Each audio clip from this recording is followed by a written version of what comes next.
see the role of social enterprise being having a link between the charitable sector, if you like, the voluntary sector and the business sector. So I think what it can do, it brings the disciplines from both those sectors together in the best way possible. So therefore I think it's an emerging sector which can use enterprise to the best and then create really effective, sustainable outcomes. Well, for Glasgow Caledonian staff and students, social enterprise really means about empowering and educating our students and our staff to understand the social enterprise model and to be able to contribute in the longer term to the economic development of our local communities. It's a business model that's becoming more and more popular, and we here don't feel it's a short-term fad, we feel it's a long-term goal. And our motivation, our contribution must be to ensure that our students and staff are better positioned to make it all happen in an economic sense. Of course, at Glasgow Caledonian University has obviously been very useful. It's the only one in Scotland at the moment. It was great, the mixture of organisations, from support bodies, from public sector statutory organisations, and then a big group of people from actual social enterprises who are delivering. I think it was a great way of kind of networking and information exchange as well. I found it very beneficial, and I think the other people on the course found it beneficial as well. But also I think the ethos of the university, in a push to deliver courses and deliver core skill building for communities and understanding exactly what local communities require at certain points in their development.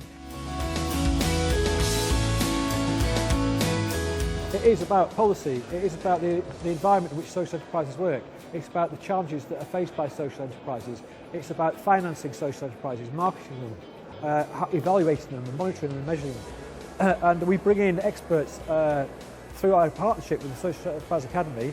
They have access to the top experts in Scotland, so we have the top financiers, the top lawyers, people who have been in charge of large government support agencies.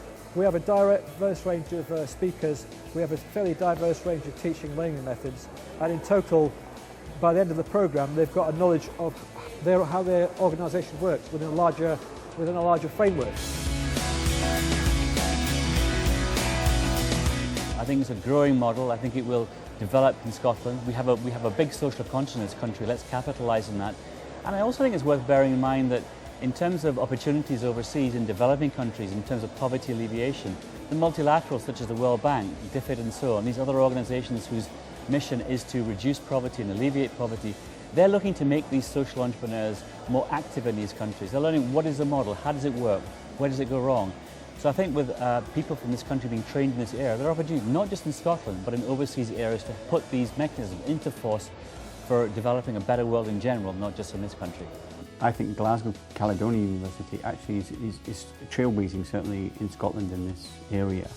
And I think that's probably an indication of how connected Glasgow Caledonian is to the wider community, because that's what's going on in the wider community, that's what the discussion is, so it's good.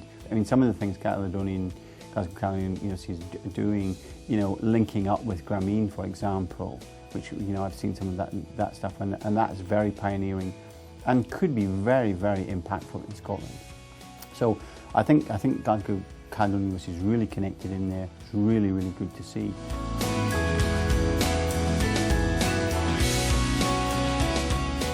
I mean, it's an interesting question whether the students reflect society or whether the students are driving society's interest in social enterprise. But it is evident that we notice quite a lot of the students have either issues, fair trade, helping HIV or alcohol, drugs. They do have particular topics they're interested in, which they see as being solvable with business ideas. We have got a lot of students coming from social enterprise, and they have got issues that they want to deal with within education, and it's things like, well, how can we sustain what we do? We know we do really good things in our businesses. I believe, and I've got a passion as an employee about what I do in this social enterprise, but I want to keep it going, I want it to be sustainable. How do I go about doing that? And it is within our capability to investigate and inquire and find out how they can pursue sustainability. Over the next few years, we'll see more interest in social enterprise amongst our undergraduates. I think it will be more recognised in the general business and social community for what it can do.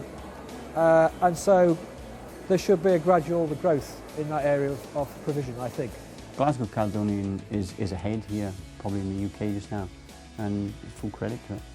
And I think it's really interesting now because there's other players coming to the table. It's not just the entrepreneurs who are trying to run and develop and grow social enterprises, but social investors are starting to appear, you know. So actually now we can start to have a conversation with people who understand what we're talking about, understand triple bottom line accounting, so on and so forth. Governments are starting to make noise, banks and so on and so forth. So other players coming in make it easier for us as social entrepreneurs to get the right type of capital or right type of investment to grow our organisation.